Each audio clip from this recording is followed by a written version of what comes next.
going to be getting started here very shortly, so we need to make it.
Because of music issues, we can't have the audio until it actually starts.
Navarro. How about a big hand for Maurice? Where's Maurice? Is this on? Okay. I'm going to probably say a lot of misogynistic, sexist comments, but do not record this. I just want to say, there are so many beautiful women here. You guys are in great shape. You know what? A liberal woman would think that was sexist, but a Republican woman thinks that's a compliment. So thank you for making Omar look great. Again. And if you're, are there any Russians here? Roger, are there any Russians here? No Russians? All right. We want the Russians' money, that's it. You know, I want to tell you a little joke, but it tells you a little bit about the difference, I think, between the Republican Party and the Democratic Party, and why the Democrats need us today. In all seriousness, Maxine is not offering anything to the Democrats that they can say is theirs, and it hasn't happened over the last 14 or 16 years that she's been there. But this is the way that little story goes. So there's a dad.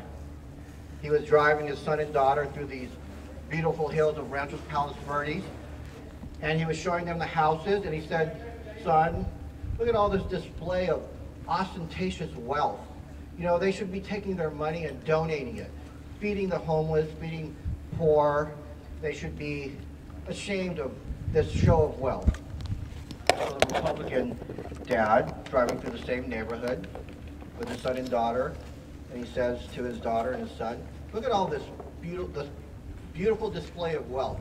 Everyone should live this way." And that is the difference between the district that Maxine is in, because as we all know, Maxine does not live in her district. She lives in Hancock Park, which I'm fine with her living in Hancock Park. But don't tell us how to live while you live in Hancock Park and deny the citizens of the district that you say that you represent the same things that are afforded to you. It's okay for her, but not for her district. She doesn't lift up her district the way a Republican would lift and say, you can all have this too. And that's the inspiration behind Omar. I want to tell you a little bit about how I met Omar. This is not the Maurice story, but it's the way many of us have met Omar. And I'm sorry for my glasses. I can see, okay. The sun went down a little bit. You know, the sun is always shining on Republicans. Always shining on Republicans. They never rate among Republicans. But the reason I'm telling you this is because I met Omar very much the same way many of you did. I saw this kid, I can say kid because I'm in my 50s, in Cudahy at like midnight. I'm like, what is this guy doing? Totally engaging, and people were yelling racist comments at him. It was violent. It was getting crazy. And it had to do with sanctuary cities. And he went up to some kids and he said, you know, I'm for legal immigration. They kept saying, oh, we're rapists, we're thieves, we're drug dealers. And Omar said, no, you're not. You're some students, and I want to talk to you. So long story short was, he engaged in conversation with them. That 2 or 3% of people that are willing to have a conversation and say, yes, you're a Republican, I'm a Democrat. Is it possible to find some common ground? Usually not, but he was able to take the conversation down, take the situation down to a conversation, which is really all we really want to have. We want to have a conversation, okay? But, like I told Baked Alaska, who met Omar the same way, Baked Alaska and David and Emily, where are they? Here. You know, I'm actually, you know what? You know, they're the most, they look like Girl Scouts and Boy Scouts, actually. I thought David and Emily, I thought they were like in the Boy Scouts. I thought, Omar said, I gotta meet my friends. My friends just came back from Berkeley. And I said, and they said, oh yeah, we were just having it out with the people from Berkeley. I go, really? He said, you know what? They're very unassuming, very nice people, but if you mace them, they're gonna get pissed off and they like to fight. You mace Antonio, he's gonna punch you in the face. And you know, we've seen that happening. You know, and I also want to commend Arthur. Arthur has not thrown a chair yet. Does everyone know Arthur? You know, Arthur is such a great guy. Let me tell you about Arthur. All these people that were with Omar have been with Omar from the beginning. And you know what? We're all going to do this together, because you know what? Some of you I met 90 days ago, and we were in a warehouse. Remember who was in that warehouse on 237th Street? I mean, you know, we were in a warehouse on a Saturday night, and this is what Omar said, and this is what I think. Makes him the person he is. He said most normal people on a Saturday night are out on the beach, walking their dogs, or out to dinner with their families. They're not donating 30 bucks to some guy in a warehouse who's talking about Maxine Waters. The most normal people are out and about. They're spending time with their families. And I think Omar's movement and his candidacy is normal. What's normal is the way it is right now with where Maxine is. What's normal in Maxine's district is the city of Westmont, which since 2014 has had the highest homicide rate in all of LA County. Despite its small size, it has the highest homicide rate and was nicknamed by the LA Times Death Alley. So Vermont Avenue, where people have kids. If you Google that story, you'll see that it's called Vermont Avenue is called Death Alley. And all you have to ask is, Maxine, this has been going on for 4 years. What, have you done anything? Have you addressed the problem? You know, because we all know what she's doing. You know, over a dozen businesses, big businesses, have left Torrance under her watch. You're talking about not only Toyota, the obvious ones. Where do you think King's Hawaiian Bread went? Does everyone like King's Hawaiian Bread in Torrance? Joe Biggs, you would love King's Hawaiian Bread.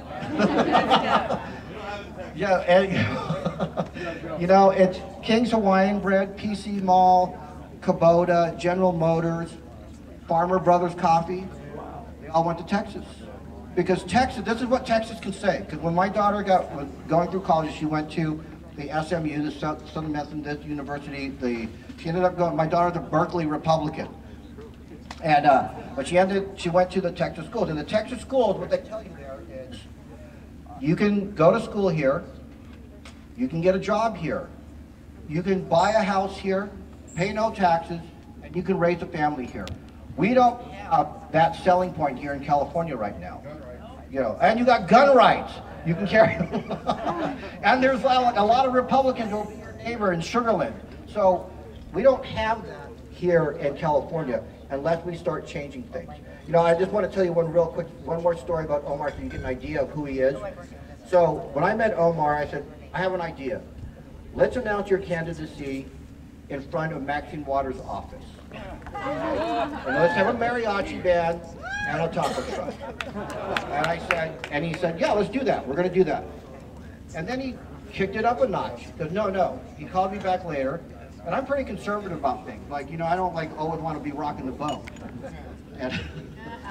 And he said, no, we're going to do it in front of our house. In front of our house.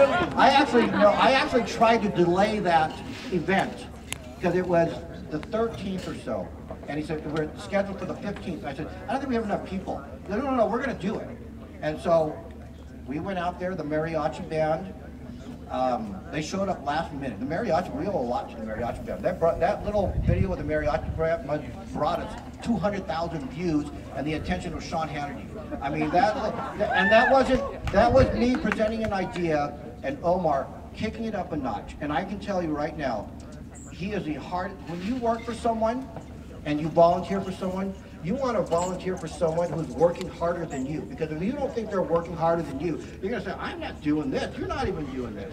I can tell you from all those 2 o'clock conversations I've had with him, and bless his wife, Tori, for, you know, I don't know what she's doing when she's having these conversations, but thank you very much. I know that, you know, this is going to be a big life changer.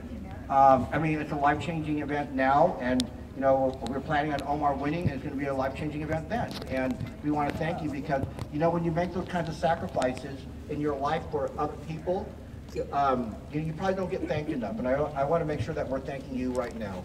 And so I think that's about all I have right now. One last thing, I keep saying that, one last thing. The way Omar has met people 90 days ago, you know, I would have had no idea in hell how to contact Roger Stone. There's no way that was even in my atmosphere. Everything was so far removed. And here we are 90 to 100 days later with probably one of the greatest minds in all of politics. I mean, he's legendary. If you haven't seen his movie, get me Roger Stone.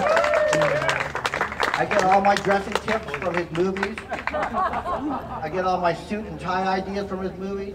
I've probably watched it like 4 times already. It's a fantastic biography. But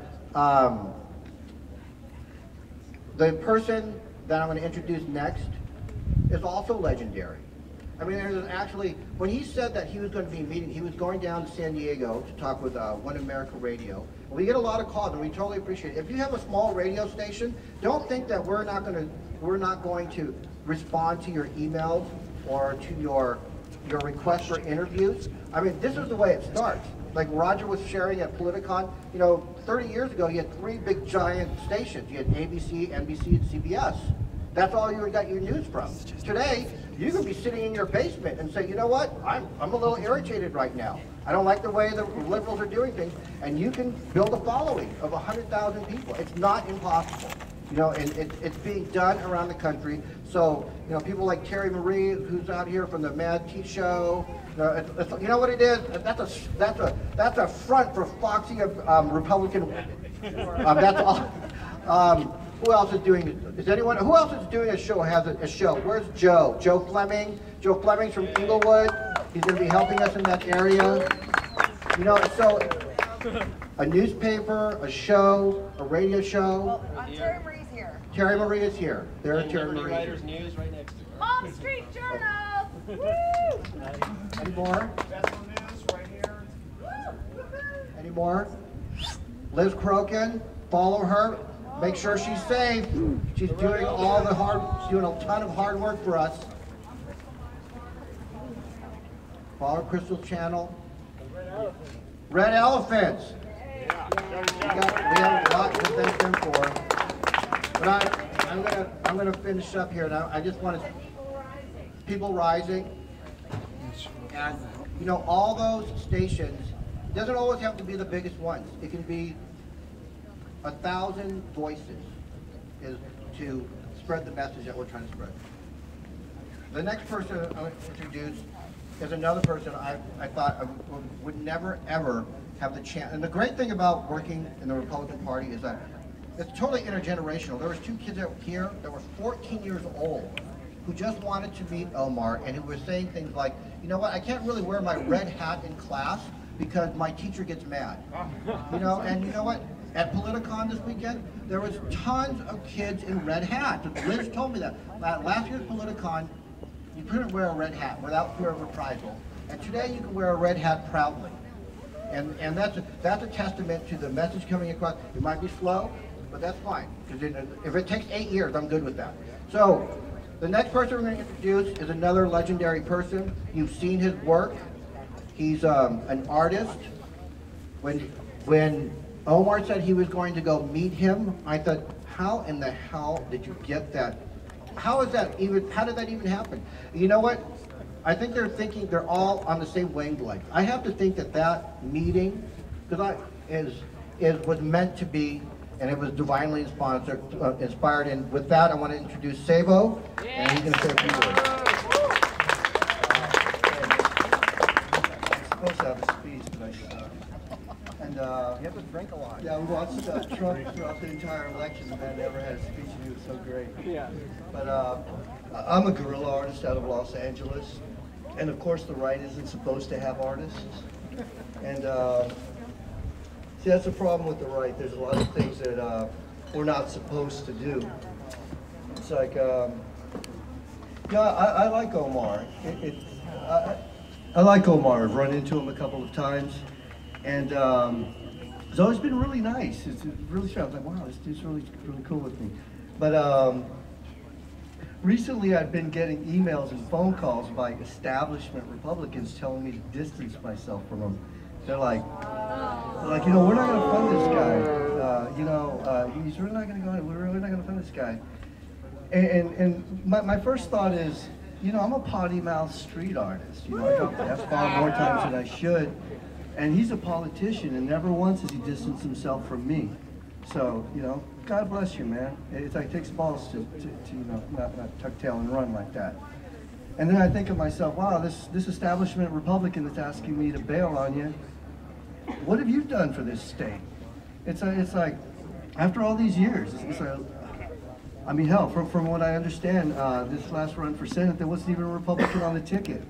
You know, I asked people, so who exactly are we going to have running it as a Republican for governor? And they look at you with these like glassy eyes, like, oh, we really don't have anyone. It's like, what's wrong with this state? It's like, I look at these young Republicans today. I see them in the crowd.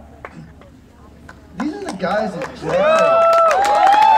No, I'm dead serious. I'm dead serious. I'm these crazy guys. Where were they? I mean, it's like they did not exist a handful of years ago. These are individuals that jump in a car, drive 400 miles to Berkeley, and fist fight with Antifa. Yeah, they fist fight with Antifa. It's like, and you're looking at Berkeley, a city that from top to bottom, the mayor, the university, the students, the police chief, all of them in the pocket of the left. How did a city turn into that city? It's like, well, because of politicians like Maxine Waters. It's like, after all these years, what's Maxine Waters done? She's enriched her family. She doesn't even live in her own district. It's like, you know, I've lived by the beach for a long time, you know, not in a rich house on the beach. I just go to the beach, but there's one thing that we used to say, it's like locals only, man. And it's like, Omar Navarro is a local. He's a guy. He's Torrance. He's Inglewood. He's Carson. What's Maxine? Maxine is Washington, D.C. You know, yeah, Maxine's Washington, D.C. I mean, I was putting up posters. She had this town hall up in Inglewood. And so I went and scouted the place the day before. And I didn't realize I wasn't supposed to walk through the school. So I made my way into the school. There was bars everywhere, man. And I walked in, I felt like I was in the yard of Pelican Bay. And I was thinking, what does this do to the psyche of a child? It's like coming to school with these bars, and it just, I looked at some of the students, and it was like, some of them even growled at us because my buddy was wearing a Border Patrol hat or something. It's like, I don't remember that happening when I was going to school. But that's what Maxine Waters has given her district.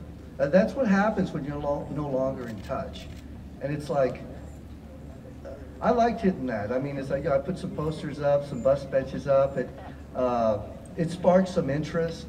And I love that there's a young generation out there of social media artists, social, you know, broadcasters, artists, personalities, and we're learning how to take back the narrative slowly but surely. And I honestly believe that's how people like Omar are going to get elected. Yeah, there we go. It's like, Here we go.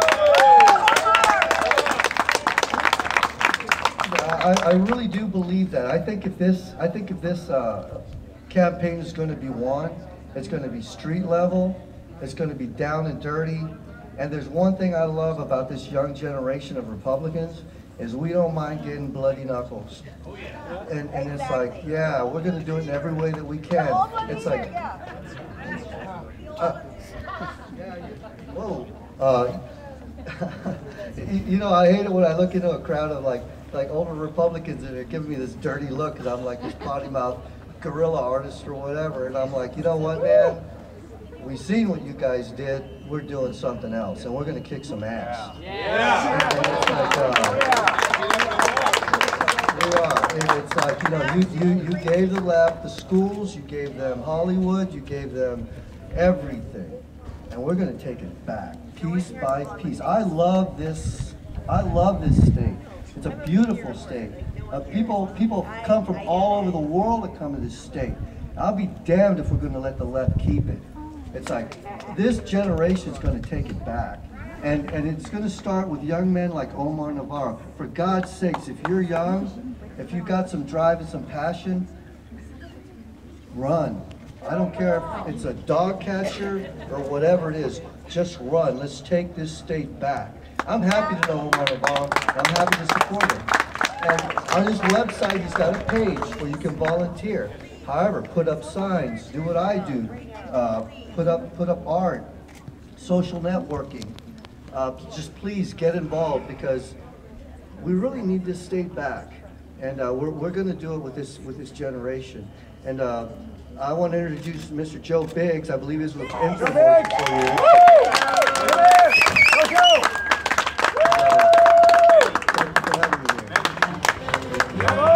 Yeah, let's go, everybody, get a round of applause. How the hell is everyone doing tonight? We got a couple drinks, let's raise those drinks right now. Let's give a big cheers to Omar. Let's take down Maxine Waters. Let's make California great again. Look at this, Omar is a 28-year-old guy. 28 years old, in politics, running for Congress. That's freaking motivation.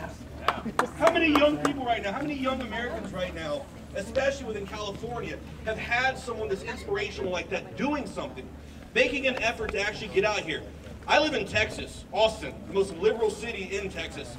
30 minutes in any direction, you're actually in Texas. But Austin is like a combination of California, New York, and Portland. It's pretty horrible. I don't watch TV or anything like that, but I was able to find out who Omar was. Why? Because he has a great ground game. Omar goes out there and he mingles with the people. He's constantly putting up videos. He knows how to use social media, Twitter, Facebook, all of that, and constantly put out content to reach out to the youth, because that's how he's going to win this. That's the future. We have young millennials right now that are kind of on the fence. Should I go left? Should I go right? What should I do?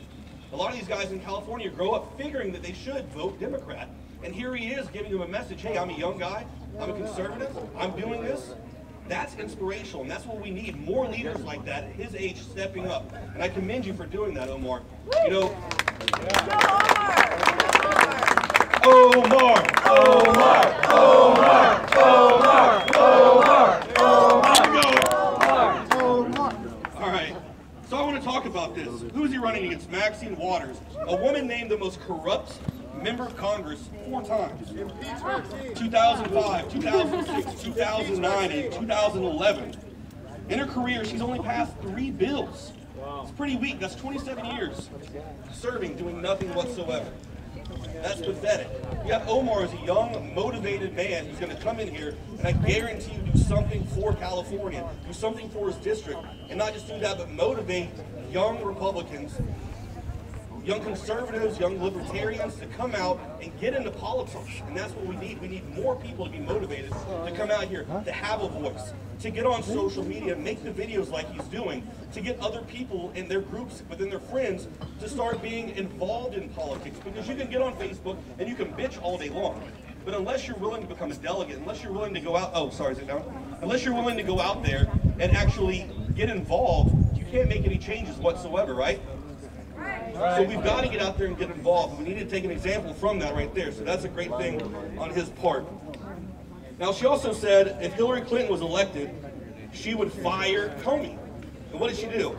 She bitched and complained, Maxine Waters, as soon as Donald Trump got rid of Comey.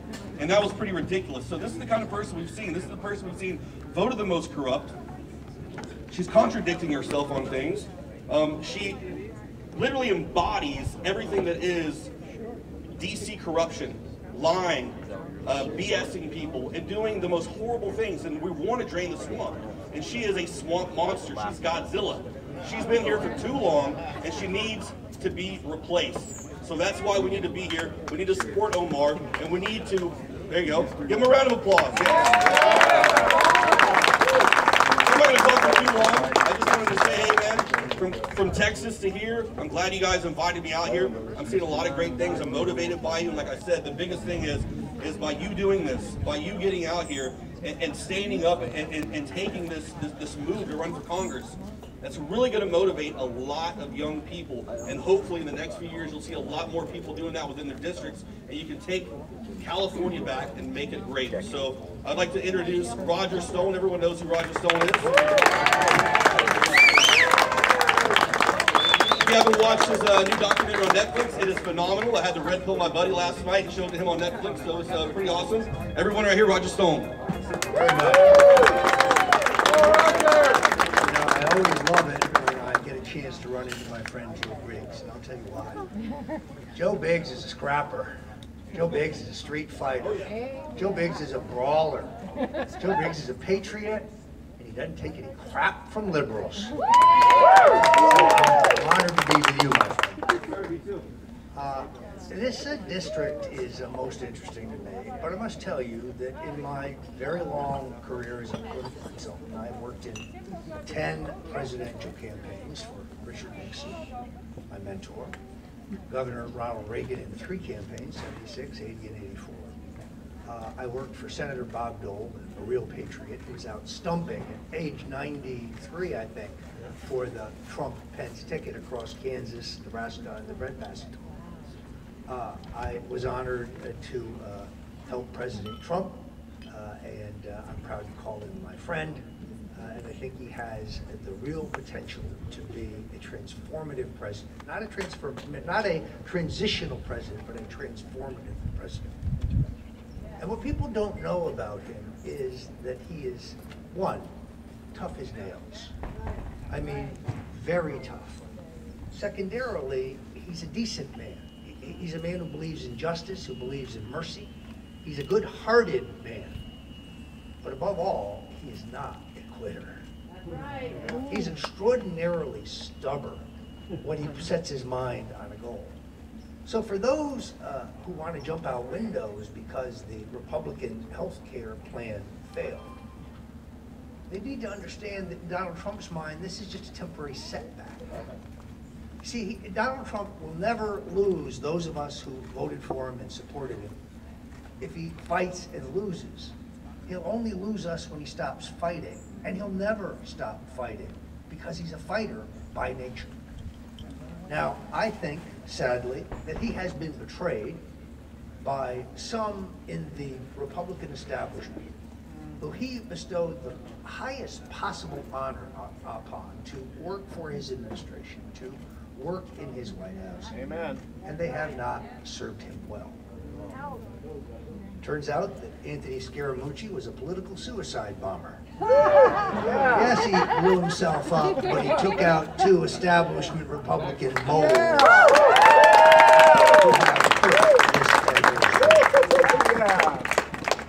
And Anthony Scaramucci, or as I like to call him, Andrew Dice Scaramucci, he's a good man. And he's going to be out there fighting for the president. You can be assured of that. I must tell you, in my long career as a political consultant, it has been many, many, many years since I involved myself in a House race for the Congress. I've worked in U.S. Senate races, a few, in more recent years, at a time when Lori Gay, who was a veteran aide to Ronald Reagan, and absolutely seminal to Reagan's election of president in 1980, and has helped virtually every Republican candidate for president since that time. Lori, let everybody see you are. This man's a patriot and a consummate professional. But in our day, Lori and I worked on some U.S. Senate races. We worked on some governor's races. And of course, we worked on presidential races. You see, I spent 2 years at the Office of Economic Opportunity, or a little less, I think, under Don Rumsfeld, under Howard Phillips in the Nixon administration, and I can tell you, government was not for me. But this congressional race is different. Because in all truth, as I look at the situation, this race is not about liberal conservative. It's not about Republican Democrat. It's about a corrupt public official who's getting wealthy and lining her pockets and the pockets of her family members with her governmental power in violation of the law, and a tough, energetic, young reformer who will provide honest government. Yeah. Navarro reminds me of a young Richard Nixon in the sense that he is a hard charger who is going to confront the issues. And he'll be talking about more than just corruption. But I think even he understands that there's a larger paramount issue here. You see, Maxine Waters assaults the president as a way to distracting for her incredible activities. This is a woman who pressured the U.S. government to bail out a bank, but never disclosed that she and her husband owned stock in that bank, and that he was a member of the board of directors. Let's be very clear. If Maxine Waters were Hispanic, she'd be in jail right now. She pays her daughter $600,000 from her campaign fund. That's all. That's $500,000 plus dollars. And then they run what they call the slate card scam. That's where you pay off the Maxine Waters machine for her to put her name on a slate card in the various areas of her district. It's another way of grafting. How many times are these people going to break the law with impunity? There's a double standard in which some elites and media favorites and liberal Democrats are held to a different standard than a conservative or even moderate Republican would be. And so this race is about integrity in public office. I think, in all honesty, Maxine Waters has one other large problem. Because based on what I've heard, the James Brown Foundation wants the wig back. Now, I want you all to go to YouTube, and I want you to find a recording of a song by Hound Dog Taylor called "Give Me Back My Wig." This is going to be the unofficial campaign song of the Omar Navarro campaign. I've done some talking to Omar, a strategy for the race, talk about fundraising. There's not much you can tell this young man about social media. It's very effective, and you can see the way the army of Omarites is growing and continues to grow. Omar came to the attention of Alex Jones at InfoWars, a good friend of us all. And he said, this kid's a fighter, this kid's a patriot, he's a winner. Roger, you ought to take a look at this race.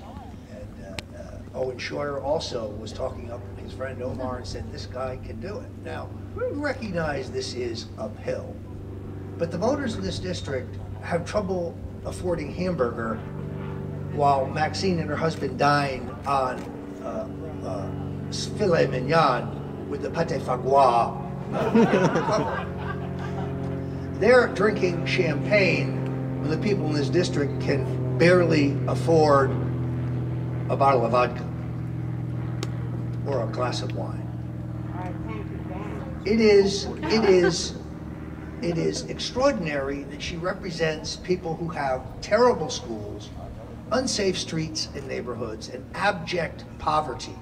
There is no opportunity in Maxine Waters' district, yet she lives in a multi-million-dollar mansion outside the district in Hancock Park, living like an heiress. And this inequity has to be addressed. Omar Navarro will go to work for the people in this district, for safer streets, for policies that will bring jobs to our inner cities, to our urban communities. Omar Navarro will go to fight for policies that improve our schools.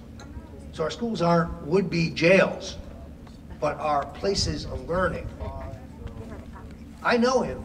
I'm impressed with him. He's a fighter. Now, I want you all to go to his website now, if you're seeing us on social media, and send the Omar Navarro for Congress campaign a contribution if you can.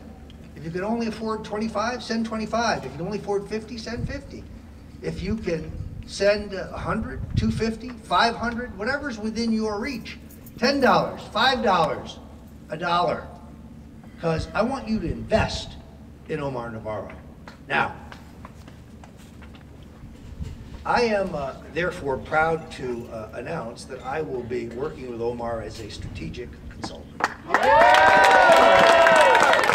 I will be working hard with him to help him define his message. And this will be a clean campaign based on her record and Omar's plans for the future. And I expect all kinds of shenanigans. I heard today that Maxine Waters may be fielding another Republican candidate, a ringer, to try to see that Omar doesn't finish in the top 2. And I hear other Republicans now seeing that Omar had the courage to jump in the water and show that he could swim. Now a bunch of other Republicans, some of whom don't live in this district, decided that maybe they want to run for Congress. This reminds me of when Eugene McCarthy went to New Hampshire in a hopeless race, but he nicked Lyndon Johnson in the primary, and then overnight, Robert Kennedy, who hadn't had the courage to make the race, jumps in, and of course was subsequently tragically murdered. Omar was the guy who had the courage to get in the cold surf. He was the one with the guts to take on the Maxine Brown machine and the insults and the thuggery and the unlimited war chest. Believe me, when they figure out Maxine Waters is in trouble, they'll come in here with special interest dollars like nothing you've ever seen.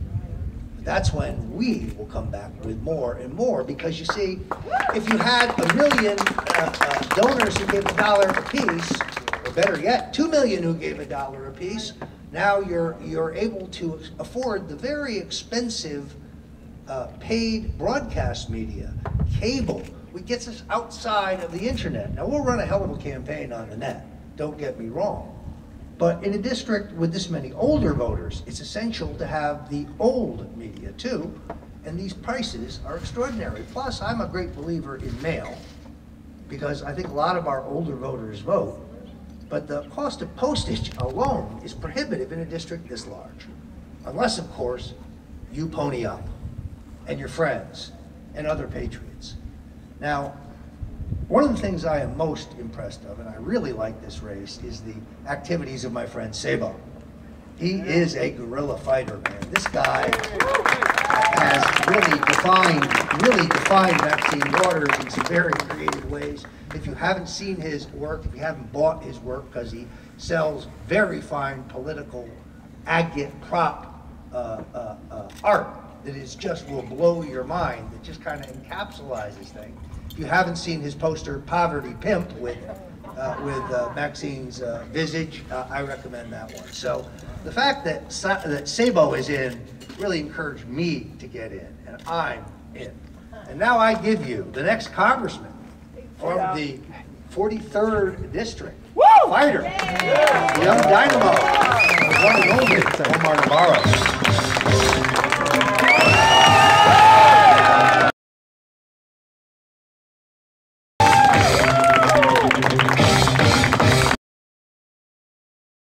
Next congressman from the 43rd District of California, Mr. Omar Navarro. Thank you. I'm very proud to have Roger on our team. That's a big win for us. Yeah. We're doing a lot of great things. Can you guys come on up a little bit more right here? Get closer, get closer. From the back, I see you guys. I'm seeing, come up. Don't be shy. Don't be shy. Okay, thank you. Everybody, come on. Come on up, get closer. You know, I'm very happy to be here today, and I'm very happy that you guys showed up. And I'm very thankful for all of you being here. How many of you are millennials by the raise of hands?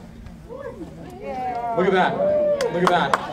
How many millennials we have here? It's amazing that we have a lot of millennials that are here today, and I'm very proud to see that. I mean, we as young people, we don't rise up and we don't take action.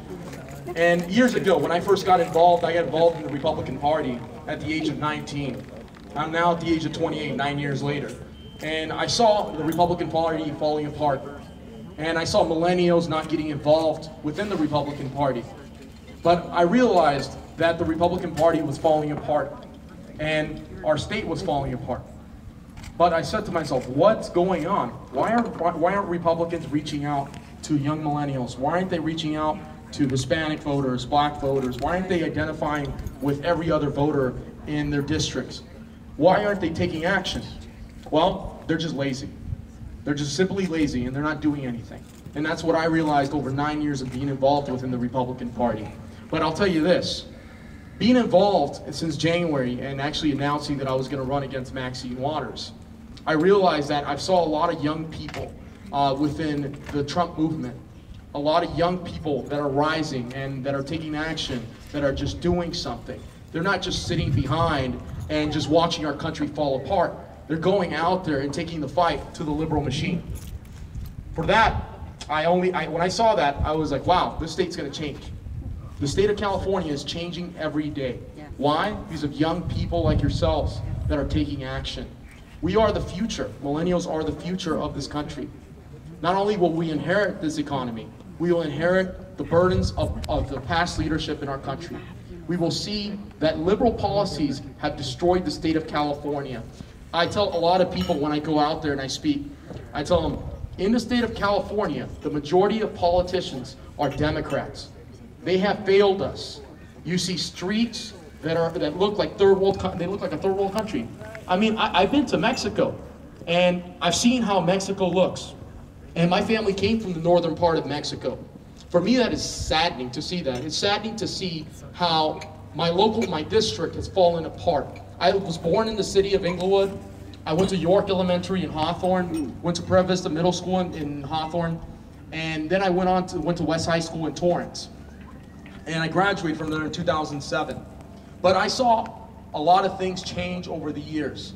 I just saw gang violence rising. I saw crime rising all over the district. And for me, that was concerning. I was like, well, how many people, and when I go around, and I was going out there, and I was talking to people, and I talked to people, how do you feel about having gangbangers across the street from your house? Do you feel safe going to a park where there are gangbangers, where there are drug dealers? Do you feel safe in those communities? And people, not 100% of the time, people want to live in a community that is safe, that is clean, that is vibrant, and people want to live the American dream. They want to live the American dream, but they want to feel the American dream in their own respective communities. When I first started all this, I said to myself I was going to do something, and when I went out there, I started doing something. I started seeing people listen to the message of this campaign. Because this campaign wasn't just about, it wasn't about me, it was about the American people. It was about putting Americans first. It was about putting the 43rd Congressional District first. We have to remember that we have to put our communities first beforehand. We have to worry about our own communities. Because when I see communities falling apart, like in Hawthorne, I'll give you an example. I saw a mall in the city of Hawthorne, it's on Hawthorne Boulevard, and the city of Hawthorne. And there's a mall that's closed down. It's been closed for over 14 years, over 14 years. There's a police station that's across from that mall. The original reason why it closed down because it was gang infestation and all this crime that was happening around that mall. But 14 years later, now there's a police station. Why isn't that mall open? Why? What can we do? If you bring business, if you open that mall, you bring business. Not only do you bring business, you create jobs. It's common sense. But what are these politicians doing? Well, no common sense. And common sense is simple. You don't have to be intelligent to have it. You don't have to have. You don't have to go to Harvard University. You don't have to go to USC, Berkeley. You just have to have common sense. Common sense's government has disappeared for a very long time. Common sense. When I started all this, I said, common sense needs to come back in our government. And when I started all this, I said, Maxine Waters is not doing anything for my district. She has done nothing for my district to improve it. People are just struggling. I just went around in Inglewood yesterday, and I was driving around, and I saw a homeless person laying in the streets. How do we know if that person isn't a veteran? By the shake of hands here. Sabo. Joe Biggs. Yes, sir. Thank you for your service. And thank everybody that pays the respect to our country. For me, that is an honor that you guys do that. But we have to remember our veterans. There are people who are homeless, who are veterans, all over Los Angeles. All over Los Angeles. Those veterans have been forgotten. What are we going to do for them? What are we going to do for them? We're so busy addressing the illegal population in this country that we've forgotten even the legal immigrants who worked hard to come here. My mother, which is here right now, and she doesn't want me to point her out, but yeah, my mom, which I'm grateful for, my mom worked really hard to come into this country, her family, and from the northern part of Mexico, and they busted their butts. 13 brothers and sisters my mom had. Big family, but they did it through the legal process. They didn't break any laws. They didn't break any laws.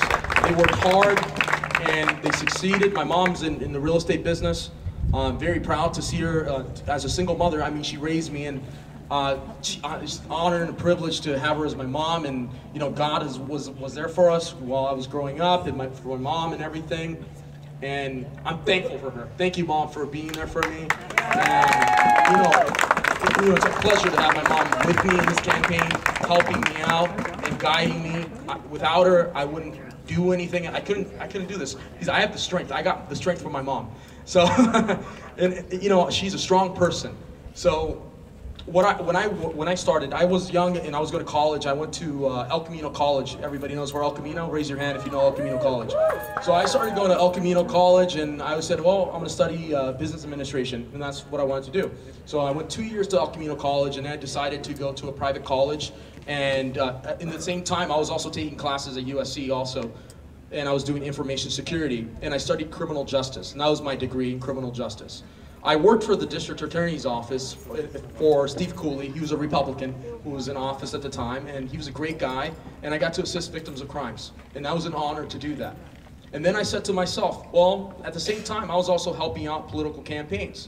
I was doing online marketing, social media, and that's how I learned a great deal for my campaign.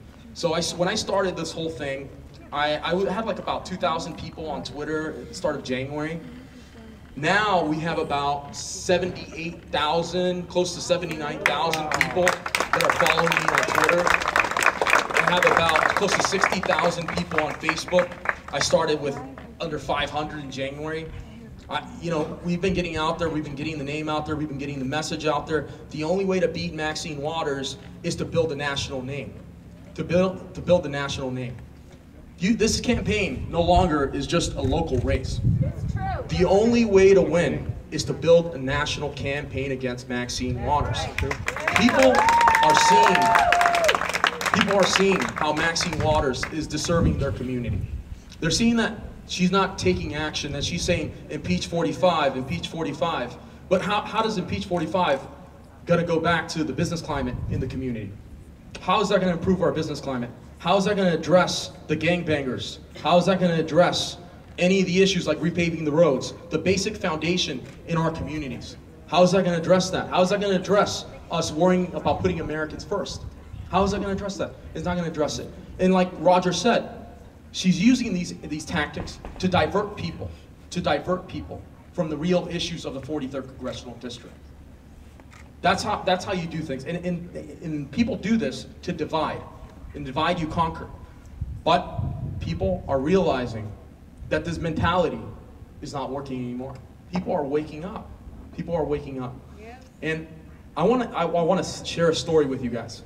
When I started all this in 2016, I ran the last race and I was unsuccessful in that race. But I learned a lot from, it was a small battle. I learned from a small battle. I ran a campaign with less than $3,000. I challenged Maxine Waters. And with $3,000, I got 25% of the vote. 25% of the vote. She spent $650,000 against me. $650,000 against me. Now I'm going to give you these numbers. Maxine, in individual contribution, she's raised $26,000 this last filing. I've raised $31,000 in this last filing. This time around. So you know, no one's talking about that. How about that for Fox News? I've outraised Maxine Waters on individual contributions. 90% of her contributions are from special interest. 100% of my contributions are from you guys, from individual donors. Yeah. So, you know, what I say is this. When I started all this, I didn't expect any of this to happen. I didn't expect this to happen. I started doing videos on Periscope, going to Berkeley, going with my friends like David and Emily, you know, many of you that are here, Kelly. I mean, raise of hands. How many of you have gone trips with me to Berkeley and done Periscopes with me? Raise your hand. Andy. Go ahead, raise your hand. Oh, there you go, Dean. Thank you, Dean, for being here. You know, all these people are phenomenal. They just go out there and they just take action. They don't sit behind their computers and just write stuff and hateful stuff. I get that online all the time. And Keyboard warrior. It's called the keyboard warrior. Yes. And they do this. They'll say things about you. They'll attack you. But I learned to have thick skin. You can't let things get to you. You cannot allow things to get to you. Why? Because if you're so busy doing something, you have only time to do something. Don't be distracted. You have to keep your mind straight. You have to keep your mind focused. And you got to keep taking action. If you continue to take action, you don't know where you're going to go. But I'll say this, Maxine Waters, if you're listening, I'm coming for you. I'm going to win. Come next year's election. I will win. I will win hands down. I will win. Now, even if it's by 1% or 2%, I will win. I will win. I will beat her. And like Roger Stone said, well, I'm not going to finish that part, but I'll be nice. But you know, I will win because of the support that I have here from so many people. I have over 2,000 people who have volunteered to help out the campaign across the United States, and we have about over 200 and something donors, 200 and something local people who are helping the campaign locally. And I'm very happy to see that. I'm thankful for, there's some of you that are here. Raise your hands if you guys are volunteering right now to help the campaign currently. Thank you, thank you, thank you. David, Emily, Haley, thanks to my wife for being here and for supporting me and for being here for my campaign. You know, it's a very stressful time, especially during a campaign season. You know, you invest all your time and all your effort into doing all this. And you realize, you forget, you know, your personal life goes down the drain when you start going up. And it's just simple, it's just metrics of life. But you also have to address that. You also have to remember you have your family, and they're important. But we also have to worry about putting God in our country. We have to worry about putting God in our lives too. And in the 43rd district, that's exactly why I have a lot of faith in what I believe in and what I'm going to do. If you're walking with God, you're able to achieve anything. You're able to get through anything. You're able to just overcome any obstacle that is in front of you. So if you have that belief, you can do anything you set your mind to. And anything I've ever done in my life that I've set my mind to, I've attained. I envision this moment. I envision this moment. And people like Roger, listen. People like Joe Biggs, listen. Sir. People like Sable, listen. And I'm not here to censor Sable. I'm not here to censor Joe Biggs. I'm not here to censor Roger. Why? Because I respect the First Amendment. I respect our First Amendment. In our country, there is a division. There's a division. There's a war. A war where people don't respect the First Amendment. Where people will attack you for believing in the First Amendment. Have you seen the videos? How many of you have seen my videos online where people have knocked into Emily's car door where they kicked it, leaving a city council meeting? What happened to what happened to the decency of people? How people are? How are we raising kids? I mean, that goes back to parenting. Where are the parents? That's a hashtag. Where are the parents? Where are the parents in the state of California? Because I went to Florida and I saw a community that was together. I just got back from Florida 3 weeks ago, and I saw a community that's together, and I saw people that were civic-minded, that were involved in their communities, and I saw clean communities. Well, not so Miami, because Miami's kind of it kind of looks like an LA. It looks like LA. It looks like LA. But if you go to Cape Coral, if you go to Tampa, some parts of Tampa, you'll see that there's a big difference. There's a big difference. And I learned a lot from my grandparents. My grandparents came from a communist country, from Cuba, from my dad's side. And my dad's not here today, but you know, I'm grateful for my dad for supporting me in my life and what I'm doing. And he was a great man. He worked in the aerospace industry. He's not here today. He lives in Apple Valley, kind of far drive. But you know, people have to take action. People have to take action, and they have to do something. That's the only way we're going to actually make a difference in our own country. I'm thankful for you guys. I'm thankful for you guys. This campaign wouldn't even exist if it wasn't for you guys. It wouldn't exist if it wasn't for you guys. It would not exist if it wasn't for you guys. Our politicians forget that. The people decide. They decide. It is up to us to change our country. It is up to us to decide what we want for our futures. And I say no to Governor Brown. I say no to Governor Brown. I say no to liberal politicians in the state assembly, in Congress. I say no to Republicans who are rhinos, who are not doing anything to further the conservative agenda. They're not doing anything. They're just holding down. They're just staying behind. They're weak. They are weak people. They are weak people. And what do we have to do? We have to drain what? What do we have to do? So how are we going to do that? We drain the swamp. That's how we do it. So we got to start campaigning, guys. I'm so thankful. I don't want to rant on forever. I don't want to talk forever. I'm not that type of person. I'm a man of action. I'm going to take action for you guys, and thankful. God bless.